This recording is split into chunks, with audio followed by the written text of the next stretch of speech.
آج شروع کرتے ہیں ایک کہانی سے۔ کہتے ہیں کہ ایک دیوی نے اس دنیا کو پھولوں، پھلوں اور پودوں سے نوازا تھا۔ یہ کوئی اور نہیں، زرخیزی کی دیوی تھی۔ وہ جہاں سے گزرتی تھی پھول کھل اٹھتے تھے، مرجھائے ہوئے درختوں کے پتے سبز ہو جاتے تھے۔ اس دیوی کی وجہ سے ہر طرف خوشحالی ہی خوشحالی تھی۔ لیکن پھر وہ 35 کی عمر کو پہنچ گئی اور یکدم سب کچھ بدل گیا۔ اس کی جادوئی طاقت ختم ہو گئی۔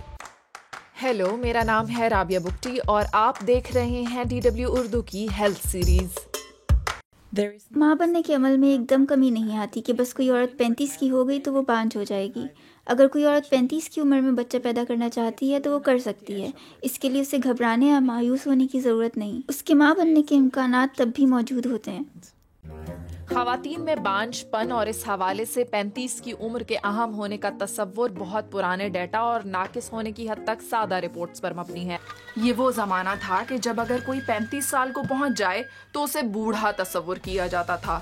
تو اس پرانے ڈیٹا کی بنا پر خواتین کے ماں بننے کی صلاحیت کا اندازہ لگایا جانا درست نہیں ہے، جبکہ آج کی زندگی بہت بدل چکی ہے۔ ایگز منجمد کرنے کا عمل ان خواتین کے لیے مددگار ثابت ہو سکتا ہے جو مختلف وجوہات کی بنا پر یہ فیصلہ نہیں کر پا رہی ہوں کہ انہیں اولاد کب چاہیے، یا پھر جن کے ایگز کو کسی وجہ سے نقصان پہنچ سکتا ہو۔ لیکن یہ عمل بہت مہنگا ہوتا ہے، چونکہ آپ کو ہر سال یہ ایگز منجمد رکھنے کے لیے پیسے دینے پڑتے ہیں۔ یہ بالکل صحیح ہے کہ بڑھتی عمر کے ساتھ ماں بننے کی صلاحیت میں کمی آتی ہے، لیکن جدید ڈیٹا پر مبنی مطالعے اس بات کی بھی نشاندہی کرتے ہیں کہ یہ کمی ایک دم ہی پیدا نہیں ہوتی۔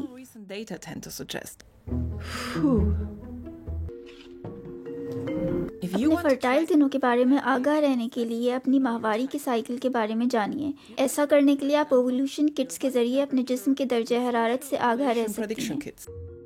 تو یہ ظاہر ہے کہ ہر ماہواری سائیکل کے دوران ایگ کے میچور ہونے کے ساتھ ساتھ اووریز میں ان کی مجموعی تعداد میں کمی واقع ہوتی ہے۔ آپ کی اووریز کے عمومی جائزے کے لیے ایک گائناکالوجسٹ مختلف چیزوں کا معائنہ کر سکتا ہے۔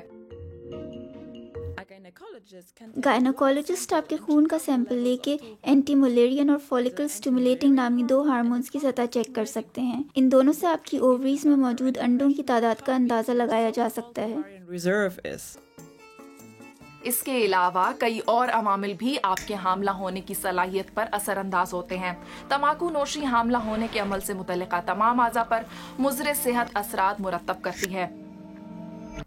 تمباکو نوشی ماہواری سائیکل پر اثر انداز ہوتی ہے۔ یہ بیضہ کی مقدار میں کمی قبل از وقت مینوپاز کا باعث بھی ہو سکتی ہے۔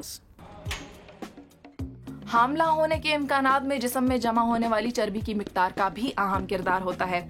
وزن زیادہ ہونا یا ورزش نہ کرنا آپ کی حاملہ ہونے کی صلاحیت پر منفی اثر ڈالتا ہے، تو اس کے لیے ایک صحیح توازن تلاش کرنا ہی بہترین حل ہے۔ یہ بھی نہ بھولیں کہ اولاد کا ہونا صرف عورتوں پر ہی منحصر نہیں کرتا۔ 50% کیسز میں بانجھ پن کا سبب مردوں یا دونوں والدین میں مسائل ہوتے ہیں۔